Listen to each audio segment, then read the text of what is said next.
Thank you, Onur, for the introduction.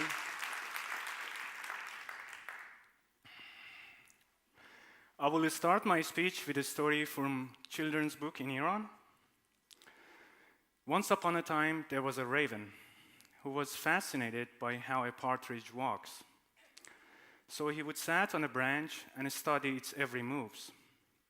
As he starts to imitate the partridge, other birds laugh at him.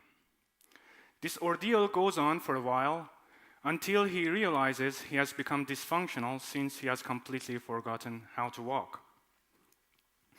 When I was studying graphic design, I wanted to design an Arabic typeface that would be like one of the most beloved typefaces in the recent history, Arial. I was looking at these angle cuts and I was thinking, there must be a secret behind these angle cuts. I want to capture all the secrets and transform it into a fantastic Arabic typeface. When I showed the result to one of my relatives, he laughed and said, "What is this? Looks like writing with crayons." But before I studied graphic design, I was fascinated by Persian calligraphy. What happened to me? The dominant rhythm in Latin is vertical, whereas in Arabic it's horizontal.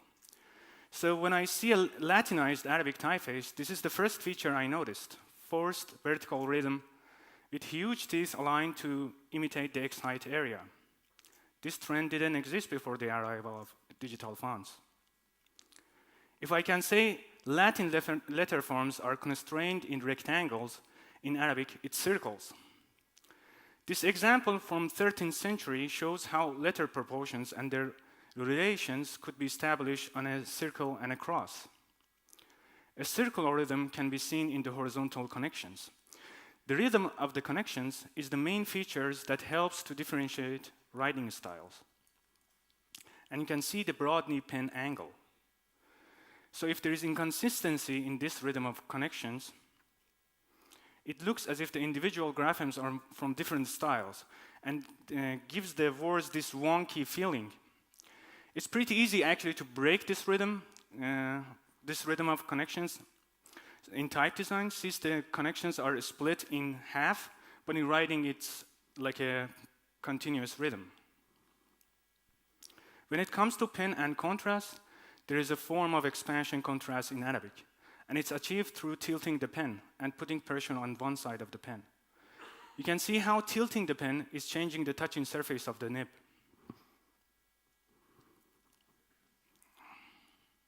This also can be achieved by rotating the reed pen. If I compare it to the case that the nib is not rotating in Nastalir, on the right you can see a slight difference that makes the letter to look smoother and upstanding. Maybe in this case it's more visible where the start of the letter B on the right has become thinner by rotation of the pen. Arabic lends itself to be stretched horizontally and Latin vertically. This is the same direction as the contrast and rhythm of the two scripts. So I can say contrast, rhythm, and construction of the letters are connected concepts, and reversing contrast makes the letters hard to recognize. Arabic calligraphy is not as improvised as in Latin, and is much more advanced in terms of styles, and there is so many strict rules on how to write the words. Role of the calligrapher here is like a typewriter, to put the letter shapes in their appropriate positions with painstaking care. We can see how calligraphers try to master words by repeating them over and over, so they can eliminate any randomness while writing a text. In my opinion, typefaces to Latin are like calligraphy styles to Arabic script. Even not long ago, our newspapers were written manually in calligraphy. If non-natives look at conventional text typeface nowadays, they still look calligraphic to them. But still, it is the official form of writing. Latin text faces don't look that way. Calligraphy in Arabic doesn't mean the improvised writing quality that calligraphic typefaces have in Latin. And in Arabic, it doesn't necessarily remind us of wedding invitations. With arrival of movable type, drastic changes happened to the script. Suddenly, the typesetter didn't have the control a calligrapher had. The negative space around the words, which was previously filled with ornaments or diacritics, got empty. Arabic gradually got compact in vertical direction, and gave away the remaining space for more tight interline spacing. In calligraphy, dots are written after the whole word has been written, and their positions is relative to the negative space around the words, unlike in type. This caused collisions in type and awkward decisions to avoid it. Also, before type, there was no visible space between the words. The reader could tell where the words starts to or end due to the cursive nature of the script. I think presence of a space in contemporary Arabic text is a form of Latinization. Even contemporary designers remove the space in cases they see fit. To my eyes, all the lost features of calligraphy created a visual noise in text that was the effect of Arabic being forced into Latin typesetting systems. So I wanted to design a typeface that would reduce this noise. My solution was I would take advantage of horizontal contrast in Arabic and align the thick parts of the strokes. This created 3 virtual horizontal bars where most of the black resides. Before this project, which I called it Harir, I was mainly a motion designer. But when Harir was selected in Letter to Competition, my career path had a big turn. Peter Willock got in contact with me, and we decided to work together to publish the fonts. One of the first tasks was to design Latin figures. You can call them Arabic figures, but I find it really confusing. I tried to make them similar to what I did in Arabic part of the family, but to the eyes of Peter, they look too ornate. So he tried to fix them, but of course, I was stubborn, so I made them worse. Fortunately, at the end, none of these Latin figures were used. Harry was paired with lava typeface designed by Peter, and Latin figures are coming from lava. There is no similarities in the Peter's approach to what I did in Arabic part, but I think you would admit they look much better. I could say what I designed was Arabized. Another example that I designed for Indian type foundry named Kohinoor Arabic. The counters in Arabic look like water drops, which are rotating in different directions. I can see it in most cases in all the writing styles.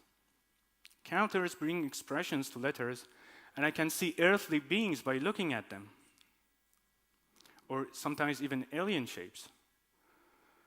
These illustrations are from a calligraphy book, so it's perfectly natural to see daily objects in letter forms and associate the feelings you have towards those objects to the letters. I can even see facial expressions in the letters and evaluate the quality of the design based on the feeling I get from the expression. You see a heavily Latinized Arabic form of the letter ye on the left. Do you see any facial expressions there?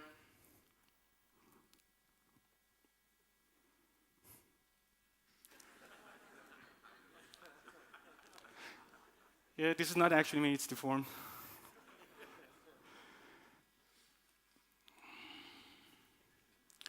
And this notion in Latin type design doesn't really apply to Arabic in my opinion. Yeah, that's better. But looking at the Latin in a similar perspective could be counterintuitive. When I was designing Tajrish in Type Media, I had a comment that this letter looks weird because it resembles a smiling dolphin. Maybe it's Arabized in the design approach in a subtle way. So I decided to modulate the expression. At the end, the design took different directions in the 2 scripts. Arabic has more calligraphic details, and I can associate the feelings I get from daily objects to letters in Arabic part. But in Latin, the letters are just pictures of letters. I came to the conclusion that Arabic script is more human and Latin is more machined. In my designs, I also get inspired by fast writing. When the 2 scripts are written fast, I can see a similar angle in both writings, and I don't think the angle is relevant to the direction of writing. I also see a similar angle in many places in fast written form of Nastaliq style. In my personal experience, I can keep the upstrokes consistent while writing with speed using the joints in my fingers. But when the movement is transformed to the joint in the right shoulder, fast upstrokes become irregular. I can write fast slanted strokes with much less effort using my elbow or fingers on the right hand, So I would say this angle is more relative to the position of hand and the movement of the joints. I can imagine that even back slanting would be easier for left-handed writers. While writing fast, hand also skips some curves and turns them into straight lines. If I make these numbers smaller, you can see that in conventional form of writing, number 2 and 3 are harder to distinguish compared to the fast written form on the bottom. I used this idea when I was designing the Read typeface as a part of the team with Black Foundry for corporate Renault. This particular design was relatively narrow, and if you compare it to the conventional method of writing in Kuhin or Arabic, you can see how it helped to make the numbers more distinguishable. Also, tabular proportions of the numbers made it impossible to make these numbers distinguishable if they were designed in conventional form, because width of the number 2 and 3 is the key to make them look different. Another inspiration from fast writing in Kone information Arabic typeface when I was working with Underwear Foundry as a part of the team. You can see the 2 dots are written with 1 stroke. This helped to convey speed in the design without making it look casual like fast writing. Speaking of angle in writing, there has been a research on the effects of Latin text stylers on Arabic text. The researcher found out that readers don't have much response to Latin stylers in Arabic text, not a slanting, bolding, or underlining. But using kashidas creates significant response on the reader, which is a natural way of stretching words in Arabic. With recent update to iOS, Persian users found out in some cases some words turned into nastalir randomly. So they decided to take advantage of this bug and turn the whole sentence into nastalir. This turned into a trend where a Unicode character became a styler for Persian text. And I don't think this would have happened if it was a Latin styler. Even in manuscripts, you can see usage of different calligraphy styles to stylize certain parts of the text. And it's not limited to certain calligraphy styles. There are plenty of different choices. When it comes to translating shapes from one script to another, a designer should consider the normal state of forms in a script. One interesting example is the new update to the system fonts of Apple devices. You can see there is no similarities between the scripts in the details when it comes to comparing Arabic to Latin. Arabic in its normal state looks more calligraphic, and Latin is more constructed. But calligraphic doesn't create the same emotional response on the readers in Arabic compared to Latin. For Urdu readers, nastaliq look official, or nas doesn't signify qualities that you associate with calligraphy in Latin. And making Urdu more constructed would have not been appropriate for conventional text. While translating shapes, conventional text is the reference point where a designer can extrapolate all their interpretations. I can easily reverse the situation to the extreme. Do you think this looks normal to you? So why other scripts should be the victim when they are paired next to Latin, especially when it comes to constructed typefaces? I think an ideal way to design two scripts is to come up with a recipe that doesn't go into visual details and instead describes the design in terms of function in the target context and the emotional response. One interesting example was presented last year by Cyrus Highsmith. I can give you an example from my experience. I was asked by Indian Type Foundry to design an Arabic companion for Deodrum typeface. After the first drafts, designer of the Latin asked me why Arabic has diamond-shaped dots, looks more organic, and has more contrast. But I think the comparison should be done on where the shapes are coming from in the similar context. If we consider how the rounded dots appeared in Deodrum, I can trace them back to their origin as Roman minuscule. In Arabic, it's diamond-shaped dots for all the origin of dots in similar context. Of course, it's a trend to make the dots in Arabic similar to Latin only in digital age. But if most people are doing something, does it make it right? I can see the round dots in Arabic too, but their origin is not the same context as Roman minuscule, and it's mostly ornamental. So if I had used rounded dots in Deodrum, they would have looked too ornate. In terms of construction, I can trace back trace back the context where Roman minuscule was used to nasb in Arabic. And if there was an interruption in Roman, I see corners in Diodrum Latin. So I did the same for Arabic. So I find it unsettling when I see a kufic being used as the source of constructions for the shapes in Arabic when it's paired to a geometric sans serif, where clearly the origin of the shapes is Roman minuscule. And I think I can only pair a typeface with kufic construction to a Latin that has been used in similar contexts, like black letter. So I think the priority is more about context. For a while, I was thinking the system I'm designing Arabic in is made by aliens, and it's forcing me to certain design decisions. I have to design lots of ligatures to make Arabic closer to its normal state, and it's always not enough. Ligatures stick out like a sore thumb, and it feels like they're not blending well in text. The whole world should be a ligature, not just a part of it. So I tried to come up with a system to decompose the script to certain patterns. In this case, you see letter meme combinations with other letters. And it takes 3 different contextual forms as a fixed pattern. So I just keep the fixed part and remove what is between meme and the next letter. And I end up with shapes that are being repeated in combination of other letters too. I call these parts letter roots. And what comes between the letter roots, I call them the letter connections. These are the most contextual part and mostly responsible for making the script look dynamic. Actually, keshidas are just stretched connections. You can even see the connection in the final or isolated form. But there is no next letter to connect to, so they take a unique shape, which is nowadays called final form. Actually, in Arabic writing, there is no categorization as initial, medial, final forms like in type design. It's all about the letter roots and connecting them.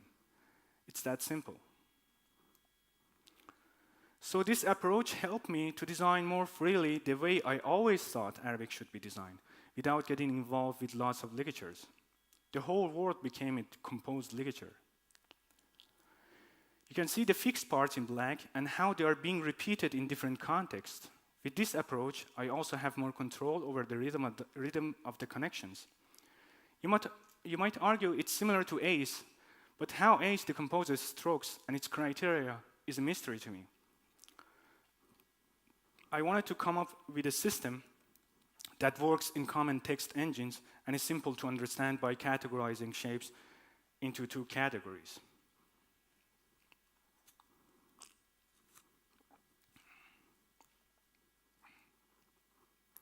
At the end, I wanted to say that when you're asking a designer like me to make Arabic less calligraphic or in any way similar to Latin in details, you're putting me in a dilemma. I have to choose between respecting my principles and just accept whatever you say, which is the easy way out. Resisting what you're asking could be also seen as being uncooperative. And if I bend under pressure, it's a feeling of debasing myself and my culture. I bet there are many designers out there who, at some point, felt the same way when they were designing their native script next to Latin. I can understand when you design a typeface and you want to marry it to another script, you feel overprotective when you see a different shape or contrast. I don't think contrast should be exactly the same. Should interracial couples also change their hair or skin color to be a better match? From distance, it seems with globalization of trade, Latin is forcing to spread its DNA to other scripts. I have resisted to do so to some extent, but at a certain point, I feel I can't make my point clear. The more I reach greater audience, the more I feel I have to reevaluate my approach. I hope this talk made it more clear about the point I'm trying to make, and that is, when it comes to reading, different cultures respond differently to similar shapes. Thank you for your attention.